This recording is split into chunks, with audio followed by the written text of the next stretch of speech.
E aí, meu povo, vamos para mais uma pré-aula, só que a gente está continuando com o mesmo tema, que é fatores e setores de produção. Nós estávamos lá na pré-aula anterior falando desse tema, e aí nós estávamos abordando os fatores de produção.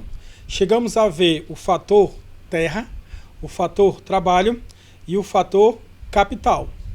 Aí eu estava vendo que estava ficando muito grande. E mesmo na comunidade de casa e tal, para ficar vendo um vídeo muito grande, que já está grande, eu pensei a gente dividir. Aí para ficar meio a meio, eu parei lá, em uma certa altura do fator capital. A gente vai continuar aqui o fator capital, certo? E aí finaliza o fator capital. A gente vê o fator tecnológico e o fator empresarial. E aí passamos para os setores de produção. E aí acredito que nessa pré-aula aqui a gente consiga fechar o tema, né? Fatores e setores de produção. Então vamos lá para finalizar, ou melhor, para finalizar, continuar e finalizar os fatores de produção. Bora lá ver como é que ficou. Mas voltando aqui para a nossa realidade aqui do fato em si, né? A poupança. Nós temos alguns exemplos. Nós temos aquelas poupanças que eu falei até agora, que é uma consciência de que você precisa ter, são a poupança que a gente pode chamar de poupança que é gerada espontaneamente ou estimulada. E tem aquela poupança compulsória, aquela que é obrigatória. Alguns exemplos aqui bem conhecidos. Na poupança espontânea, tem a nossa conhecida caderneta de poupança, que todos os investidores aí, o pessoal da educação financeira, que converte a educação financeira em ser investidor lá em risco, diz que hoje não vale a pena guardar dinheiro na poupança. Mas será que vale a pena arriscar ele num mundo onde toda a sociedade, a economia pode quebrar, e você coloca o seu dinheiro, investe em uma empresa e ela quebra, você perde tudo? É melhor sair perdendo de pouquinho, sempre ter lá na poupança, ou ganhar muito pouco, que chega a nem valer a pena, do que perder. Aí uma reflexão da poupança, né? Entre não ter dinheiro nenhum guardado e ter na poupança, eu acredito que ter na poupança é melhor. Mas aí você acha que realmente concorda que a poupança, ela rende 70% da Selic, um monte de regra, a Selic hoje está, bem dizer, nada. Então pode dizer que é capaz da poupança estar rendendo negativamente? Temos outras possibilidades, que é o tesouro,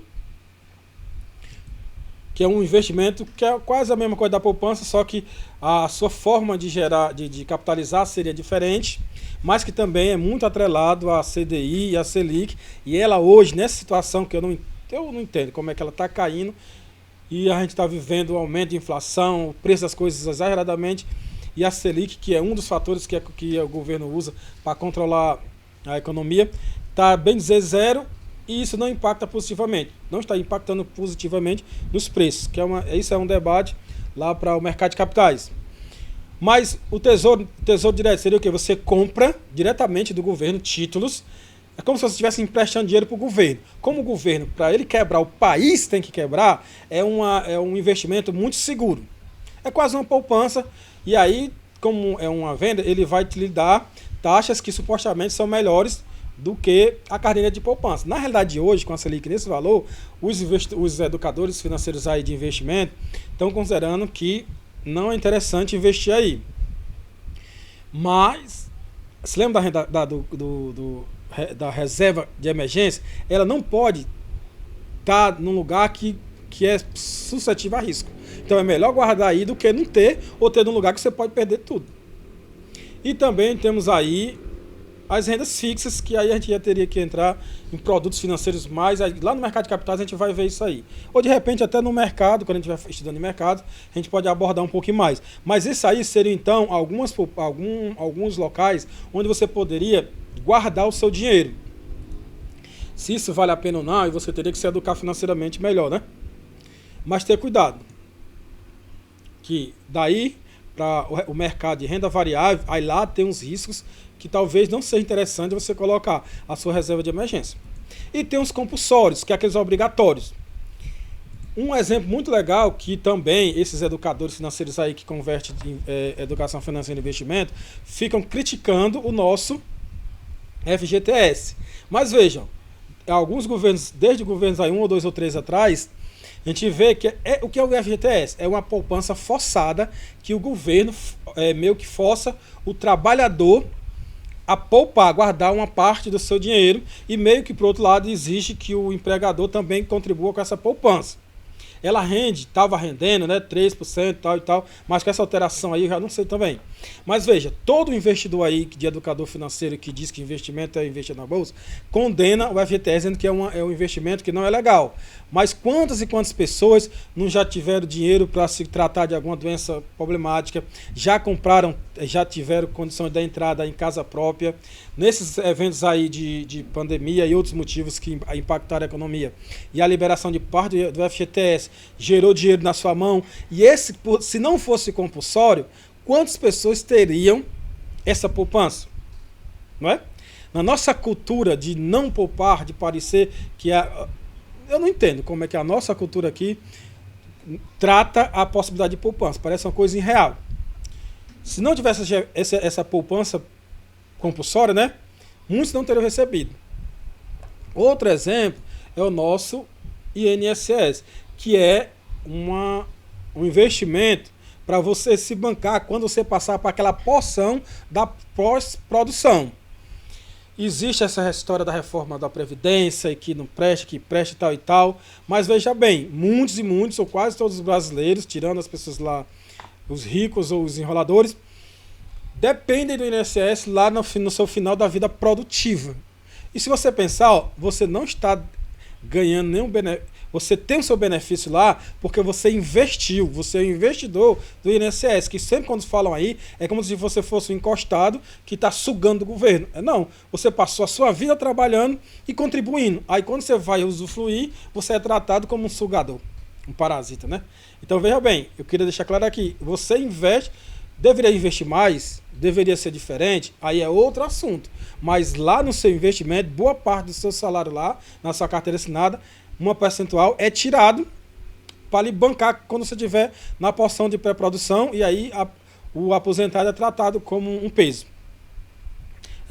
Isso vem da cultura da não poupança. E nem as poupanças que nós somos obrigados a poupar não é reconhecido como nossa. Como também várias empresas aí, quando vão tratar os seus funcionários dessa questão da pandemia, de redução de carga de salário, e aí teve essa questão da liberação de parte do FGTS, o empregador, quando vai passar essa informação para o empregado, é como se ele estivesse ganhando um dinheiro. Ele não está ganhando porra nenhuma, não.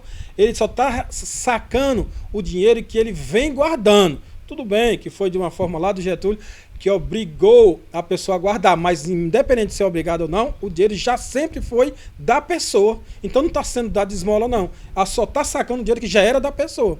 Mas a nossa cultura de não poupar nem reconhece quando a gente pega um dinheiro que já é nosso. A gente pega com vergonha como se estivesse recebendo alguma doação. Não é doação. Dentro da cabeça. E aí eu quero mostrar com isso o valor de uma pessoa que quando ela poupa, que ela consegue, na necessidade de sacar sem ter que ganhar dos outros. E vamos lá. Essa questão também, esse da FGTS e do benefício, estão fazendo redução de salário, o governo está bancando, pode estar impactando na porção da parcela da população que está trabalhando. Mas você leva em consideração que todo mundo que trabalha e consome paga imposto, mesmo esse dinheiro que está sendo colocado para repor a redução da carga horária, também não é esmola, você paga enquanto contribuinte. E aí, por a gente não ter essa cultura de entender que tudo que vem já foi pago, todo o serviço público já foi pago, não é nada de graça, a gente baixa a cabeça para receber uma coisa que a gente já até pagou, e muitas vezes quando não tem essas crises, você paga a vida toda, nunca gastou, e aí no dia que precisa, passa vergonha como se você estivesse recebendo doação, né? Vamos colocar isso na cabeça. E essa consciência passa pela educação financeira e a consciência da necessidade de gerar poupança. Então vamos aí, ó. As famílias e as empresas podem e devem, por várias razões, formar suas poupanças. Esse monte que eu falei aí, né? De modo espontâneo ou estimulado, por diversas necessidades. Eu acredito que deixou bem claro aí. E aí, eu quero só deixar aqui, isso é um crivo meu. Investir é diferente de poupar. E para você investir ou poupar, você precisa primeiro acumular. Então você tem que ter uma fonte de renda para depois pensar em investir. E essa sua fonte de renda Quando você tem a sua fonte de renda, você tem que já começar com a cultura de poupar. Porque no Brasil, porque a gente não tem uma educação financeira, como é que se pensa? Eu vou pegar o meu dinheiro lá da fonte, o meu salário, vou pagar as contas, vou gastar com as propagandas que me obrigam a gastar, e se sobrar eu guardo. Isso não é poupar, isso não é uma visão de poupar.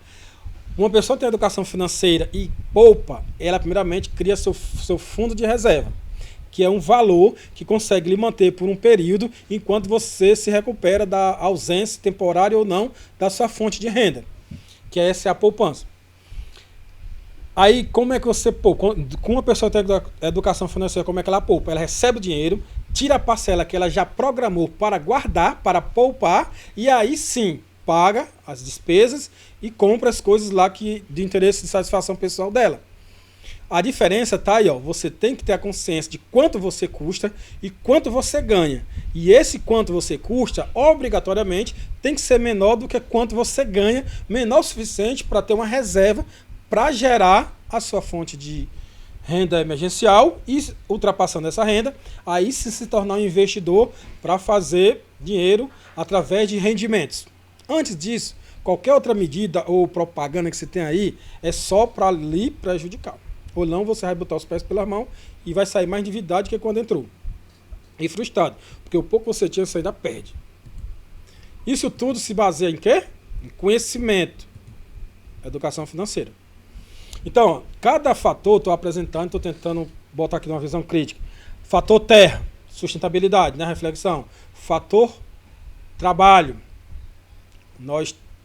Fator trabalho. Nós temos que entender essa luta de classes. Ou melhora o sistema que a gente vive, que é o capitalismo, ou, se for o caso, você procura outro melhor aí e aí tenta implantar.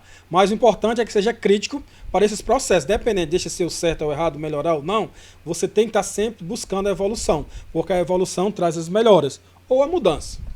E no fator capital, entender que nós precisamos, para se investir, para se evoluir, tem que se ter um acúmulo de capital. E esse acúmulo de capital, ele precisa vir de uma fonte. Quando você tem essa fonte e você consegue gerar o acúmulo, você tem que entender a diferença entre poupar e investir. E no poupar nós temos as poupanças compulsórias e as espontâneas, certo? Então, só para a gente fechar aqui, para a gente passar para o próximo fator, botei isso aqui, ó. Para refletir, ó, poupar no Brasil é algo muito difícil por se tratar de uma situação cultural. Quando eu falo cultural, é algo enraizado e difícil de mudar. Você tem visto com frequência, por exemplo, nos meios de comunicação, propaganda de incentivo à poupança, não vender produtos de investimentos fantásticos, que você do dia para a noite fica rico sem ter fonte de renda para ter o recurso para investir. Estou falando a cultura de poupar, a cultura de se educar financeiramente, porque talvez para você poder ter uma reserva financeira, mais importante do que a fonte de renda é você ter a educação para saber utilizar essa fonte de renda conscientemente. Então, raramente a gente consegue ver isso aí. E está muito diluído dentro desses aproveitadores da educação financeira, que remete a ser educado financeiro e investir em ações automaticamente. Porque não deixa de ser um investimento, mas você tem que ser consciente. E depois de você passar por alguns processos, o processo de adquirir conhecimento, o processo de acumular poupança, ter o seu capital de reserva, ter o seu capital para investir. Aí sim você vai ter... Pula lá, e os pessoal estão pulando lá para essas soluções miraculosas. Mas raramente a gente vê falar sobre poupança realmente e educação financeira. Mas para consumo, para gastar, para comprar no meio de promoção e liquidação, só é o que não falta na nossa televisão e nas mídias como um todo. Então reflita sobre isso que você está sendo educado. Era para ser obrigatório ou não era para ser obrigatório? Independente se é obrigatório, era para ter ou não era para ter a disciplina de educação financeira nas nossas escolas? Né? Eu não sei se tem, não vejo. Mas a vantagem do curso técnico, seja qual ele for, sempre vai se falar sobre empreendedorismo e sobre as questões de economia e acaba lhe trazendo pelo menos essa reflexão. Então você já está um passo à frente da formação do cidadão quando você escolhe fazer um curso em um profissional. Já é uma vantagem. Você deveria valorizar, seja no presencial ou do EAD, sempre você está tendo a vantagem. Porque se existe uma riqueza que vale garantir mais riqueza, é a riqueza do conhecimento. e orientado. Então nós vimos aí, ó, o fator terra, o fator trabalho, vimos agora o fator capital. Cada um desses eu trouxe para vocês uma reflexão crítica para vocês fazerem. E para finalizar o fator capital, nós temos aqui a poupança, as fontes de acumulação externa. São através de quê? Ingresso líquido de capital, empréstimos e financiamentos, transferência de governo. As fontes externas ocorrem principalmente com a entrada de empresas externas ao país, capital estrangeiro para investir, para poder aproveitar o nosso mercado consumidor, né? Por um lado que eles aproveitam o mercado consumidor, o consumidor tem produtos que eles desejam e entra capital investido para poder gerar esse mercado. Ou através de doação de dinheiro para financiar algum programa, por exemplo. Um exemplo que a gente tem muito forte aqui é qual? É um órgão que faz muito isso, ou seja, doar dinheiro para financiar algum programa, é o BID, que é o Banco Internacional de Desenvolvimento, que rege vários assuntos dentro do nosso país, como a educação, por exemplo. Então, muitas metas, muitos programas que meio que exigem que seja feito dentro da nossa educação, vêm de critérios para poder o BID investir aqui no nosso país. Por um lado, meio que obriga o governo a fazer determinadas coisas. Se essas determinadas coisas acaba que gera pontos positivos, mas também pode acontecer algum doutrinamento. Mas aí não vamos entrar nesse mérito aqui. Nós estamos só falando aqui que uma das fontes de acumulação de recursos externos é esses investimentos através de programas financiados por entidades internacionais. Certo? E aí, se ele investe, quem banca tem a moral de dizer o que é certo e o que é errado, né? Aí quanto que o nosso governo é submisso ou não a esses órgãos? Aí é um debate lá para vocês como professor de Sociologia e Geografia. Aqui eu só estou apresentando os fatos. O outro fator que a gente vai entrar agora é o fator tecnológico. Eu pergunto para vocês. Quando a gente pensa em tecnologia, a gente pensa em computador e smartphone. Mas, quando eu pergunto, o fogo é uma tecnologia? O lápis é uma tecnologia, ou pelo menos foi? Sim. Porque antes o indivíduo precisava esperar comia comida crua, vivia no escuro, com a utilização do fogo a partir das queimadas, através de raios e tudo, ele conseguiu melhorar a sua condição de vida. Então, quando a gente pensar em fator tecnologia, a gente pensa, tecnologia não é somente microcomputadores, mas criar ou aperfeiçoar um jeito novo de fazer alguma coisa. Ou seja, preparar o alimento. Antes se comia cru, ou se cru, e aí deve ter muita coisa que não dava para comer, porque precisava do fogo, né? Então, com o controle do fogo, ou seja, não se criou-se o fogo, né? Aperfeiçoou-se o uso do fogo. Pôde-se ter uma facilidade na alimentação, uma facilidade para enxergar à noite, né? E uma facilidade para se proteger. Então, a tecnologia, o fogo, o controle do fogo, o domínio do fogo, é uma tecnologia. Escrever, registrar, foi também. Então, vai evoluir até o computador? Vai, mas quando se fala em tecnologia, não é a área da informática. São processos criados ou aperfeiçoados para melhorar algo. Simplesmente a gente pode dizer como? É inovar algo que já existe ou inventar algo para tornar a vida mais fácil. Isso é o fator tecnológico. Sem trazer aqui para a nossa realidade econômica, empresarial, a gente pode colocar como fator tecnologia. Nada mais é do que a busca contínua por novos processos, otimização de espaço, maximização do tempo e da produção e a redução de custo. Tecnologia, nesse contexto, é isso. Certo? Processos que otimizem a produção, o tempo, o espaço e reduzam o custo. Se a gente juntar tudo isso, nós teremos então o nosso fator empresarial, que aí vai ser outro momento de quebra de paradigma. Bora lá. O nosso fator empresarial, se a gente juntasse tudo isso, colocasse lado a lado, ainda não daria nada. Porque tem muita gente que tem competência no setor técnico, mas não sabe liderar num processo produtivo. Tem muita gente que tem o conhecimento, tem muita gente que tem a ferramenta, mas precisa daquele que administre, que diga um rumo. Esse é o empresário. Então ele não pode simplesmente demonizar o empresário como aquela pessoa maligna que só explora o trabalho. Porque muitas vezes você vai ter várias peças lá, você não chega a um e junta todas as peças, gerando resultado, nada acontece, todo mundo tem a condição, tem um fator terra, tem um fator trabalho, tem um fator capital e não produz nada. Então veja que não se deve só condenar. Ele tem um papel crucial nesse processo chamado sociedade. Vamos ver aqui, ó. No fator empresarial, no mundo há uma diversidade de recursos naturais, sendo utilizados ou não, renováveis ou não. Aí não é a questão que eu estou falando, tem que se pensar, mas aqui eu quero só mostrar o valor do fator empresarial. Junto com isso, existem milhões de pessoas dispostas a trabalhar. Trabalhar é mais fácil, trabalhar fazendo é mais fácil que trabalhar gerando a possibilidade de ser feito, viu? É difícil. E você... Falei aqui no fator terra, no fator trabalho e o fator capital. Existe uma gama muito grande de capital a ser empregado em algum projeto. Aí tem que ter o visionário que enxerga esse projeto. Então, juntando tudo isso, estando um do lado do outro, não é nada. Ou são coisas que potenciais. Todos esses recursos estão à espera de alguém, certo? Que faça o quê? Ó? Que saiba usá-los de forma racional e empreendedora. Como? Para mobilizar, combinar os fatores para alcançar recursos. Quem faz isso garante o título de empreendedor, do empresário. E tem aquela máxima que diz, ó, ninguém consegue gerenciar se tiver inserido totalmente no processo. Para você gerenciar, você tem que estar de fora conseguindo enxergar o processo como um todo. Para empreender, você tem que enxergar o processo e aonde você quer chegar.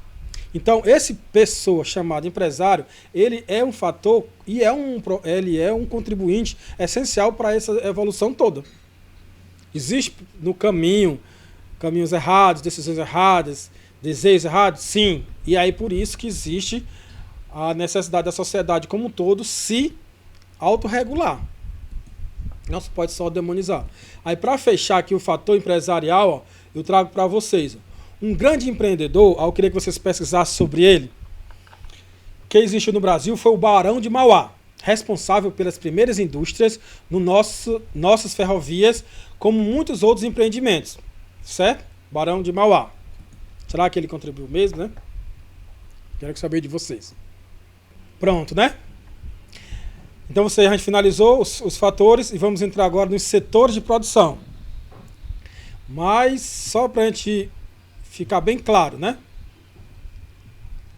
Vou pegar aqui a minha nota para fazer a ligação entre outra. Os 5 fatores acima trabalhados, 3,5 na pré-aula anterior e 2,5 agora, não, 2,5 na aula anterior e 2,5 agora, finalizou os 5 fatores que, quando combinados entre si, formam o nosso sistema produtivo. A combinação entre eles se dá de acordo com as atividades empresariais que existem no mercado. E aí, esses fatores, certo? Eles estão distribuídos em 3 setores. E aí a gente vai ver esses 3 setores agora. Primeiro setor, ou melhor dizendo, o nosso setor primário de produção, encontramos a agricultura, a pecuária, a produção animal e a extração, certo? Aqui a gente pode até levar em consideração que quando a gente começou falando no Brasil, o maior exportador de soja, de milho, significa dizer que uma das referências enquanto país exportador que o Brasil tem é no setor primário, no agronegócio. É tanto que tem várias propagandas, né, que agro é tech, agro é pop, agro é tudo. E nessa leva a gente vê a importância do setor para a nossa economia, para nosso país. A nossa profissional tem um curso nesse eixo do agronegócio, né? E o polo moveleiro, não, o Marco, ele tem uma referência também nesse setor, que é o perímetro irrigado. Aí, além do perímetro, a gente pode colocar como sendo um exemplo do setor primário. Na nossa realidade, é o perímetro irrigado aqui no Marco. E qual é o próximo setor? O próximo setor, O setor secundário da produção estão contidos a indústria, a extração mineral, de transporte, de construção e atividades semi-industriais. De novo, o marco tem tem uma atividade de referência nesse setor, que é o polo moveleiro. Então, o arranjo produtivo local de imóveis é um diferencial, que é conhecido como polo moveleiro de marco. É um exemplo dos benefícios que a interiorização da indústria faz para a região onde as indústrias são instaladas. No marco, que tem 24 mil habitantes, 8,3% é empregado nas fábricas de produção de imóveis. Então, isso deve ter impactado possivelmente na realidade dessa região e especialmente do marco. É tanto que na busca de capacitação da mão de obra foi inserido a nossa escola profissionalizante, que tem diversos cursos que são interessantes para o polo moveleiro e para o perímetro irrigado e para o nosso terceiro setor, que é o setor de serviços. O setor terciário, encontramos a prestadores de serviço, o comércio em geral, os bancos, outras instituições financeiras, os serviços de transporte, comunicação e o governo. Então vejam, a escola ela consegue abranger concursos, formação, capacitação de mão de obra para os 3 setores. Mas um diferencial que o nosso curso tem, que eu guardei aqui para vocês, é o seguinte. A atuação do técnico em comércio está presente no início e conclusão dos ciclos econômicos em praticamente todos os setores, dos quais podemos ressaltar os principais eixos econômicos cearenses: o agronegócio, a nossa referência, o perímetro irrigado, a indústria, o polo moveleiro, e o serviço, que não existe interior do Brasil que não seja movimentado muito o comércio e os serviços em geral, né? E o governo. Então veja, não importa se é no agro, se é na indústria ou se é no serviço, desde o início, que precisa da compra de suplementos, complementos, dos insumos, até o fornecimento do serviço ou da entrega do produto. É as atividades de interesse do técnico em comércio. Então, até o curso técnico em comércio é um diferencial para qualquer área ou qualquer setor econômico. Está aí o diferencial do nosso curso. Não é melhor nem pior do que os outros, mas em termos de setor está presente na cadeia como um todo, certo? Então a gente conseguiu ver os 5 setores, os 5 fatores, os 3 setores, certo? E aí a gente conseguiu ver como é importante tudo isso. Mas assim, já que teve que quebrar e teve... Eu acredito que eu vou quebrar em 3, né? Sendo 2, o da pré-aula lá. Não, cobrar em 2 mesmo, quando a gente foi quebrado. Então, a gente pega e vê como foi importante esse debate. Mas como a gente quebrou em 2 pré-aulas, né? Vamos fazer só a conclusãozinha aqui, ó. O que a gente pode ver, ou o que era para a gente ter visto aqui. Ó. Resumindo, verificamos nesta aula, ou seja, nessas 2 pré-aulas, a existência de alguns recursos que são chamados fatores de produção. Quando combinados, possibilitam a geração de riquezas. Também vimos os 3 setores da economia: o primário, o secundário e o terciário. Certo? Então, só para a gente recapitular através de imagem, como é a proposta do mapa, né? Vamos ver aqui, ó. Então, logo de cara, lá no comecinho, a gente viu no fator terra os elementos que podem ser usados, né, dentro do fator terra, que é o ar, a água, a vegetação. Depois a gente viu também que no fator terra a gente consegue, com a mineração, extrair várias riquezas do subsolo. Vimos também que em cima do solo a gente pode transformar o solo e aí gerar vários produtos interessantes para a comunidade, que é a agricultura, né? Lembrando que quando a gente fala no fator terra, tanto os recursos dentro da terra, no solo, subsolo, água, terra, ar, como os que forem conquistados fora da terra. Fizemos a reflexão aí sobre a sustentabilidade. Depois, no fator capital, nós vimos a importância de poupar e entendemos que poupar é diferente de investir, e para investir ou poupar você tem que ter uma fonte de recurso. E aí, para você poder fazer um bom trabalho nesse fonte, gerar recurso, poupar e investir, você precisa ter uma boa educação financeira.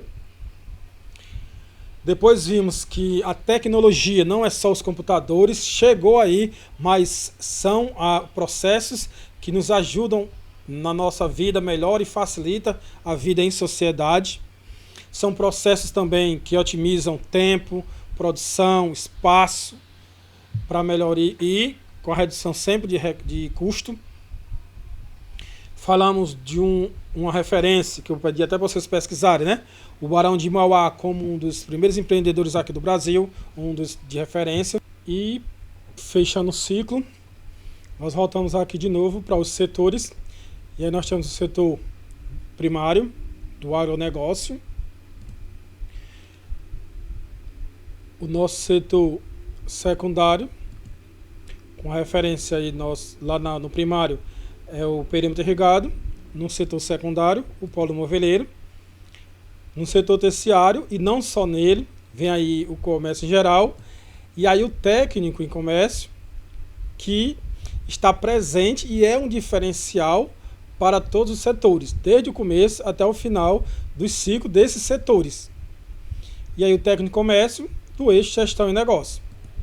Então aí a gente fica por aqui e até a próxima.